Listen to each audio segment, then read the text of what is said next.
Ganjam धराकोट block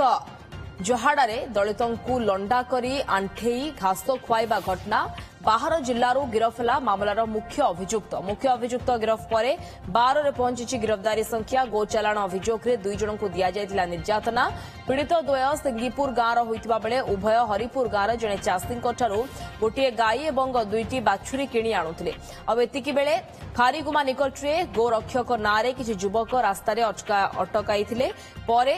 जाहाड़ा आनी सेमानंकु निस्तुक पिटिबा सह अधा लंडा करी आंठेई बुलाइथिले एने धराकोट थाना अभियोग पर पुलिस तदंत करी एबे सुधा मोट 12 जन को गिरफ करिछि मामला रे प्रथमे 9 जन गिरफ होइतिबा बेले परे 2 एवं शेषरे मुख्य अभियुक्त गिरफ होइछि।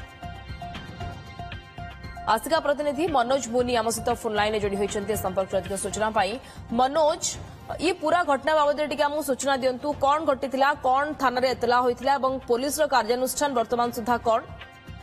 देखते सिद्धा घटना गत 22 तारीख दिन रविवार संध्या घटी घटना एमती थिला जे गो चालान करने को संदेह करी 2 जन दलित लोक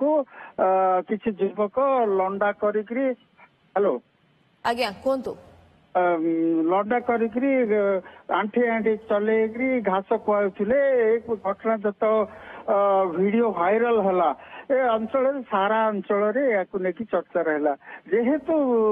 एमाने होचती दलित संप्रदाय लोक किसी मुस्ती युवक सामिल होता आज पर्यंत 5 दिन धरी चर्चार विषय ये कि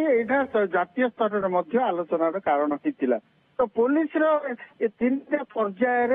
12 जन को अद्यावधि गिरफ्त करथिबा आम पाखरे खबर मनोज गो चालान अभियोग सत्यता कौन एवं ये केवल 12 एथिरे संपृक्त थिले ना आउ अनेक युवक भी एथिरे संपृक्त रहिसंती गो चालान सत्यता विषय तो आम कहीपर जेहेतु जो पीड़ित जहाँ आक्रमण करे कहते झील यौतुक देवाई गाई और बाछुरी किणी आने बेले अकथनीय भी कांड करे निर्यातना देते एक रहा गोटे पार्टे अन्य पटे जदि पुलिस कथा कहवा दोषी धराकोट थाना घटनास्थल मात्र 7 किलोमीटर जाइए एति विलंब हेतु आज ये घटना एत तीव्र नहीं बारंबार ये दलित टीम आसुंदी विभिन्न राजनीतिक दल टीम मैंने परिदर्शन कर फैक्ट फाइंडिंग टीम अच्छी मुख्य अभियुक्त पर 12 जन को वर्तमान गिरफ्त करा मामला रे धन्यवाद मनोज मुनि प्रतिनिधि फोन लाइन जोड़ी होते सविशेष सूचना दूसरे।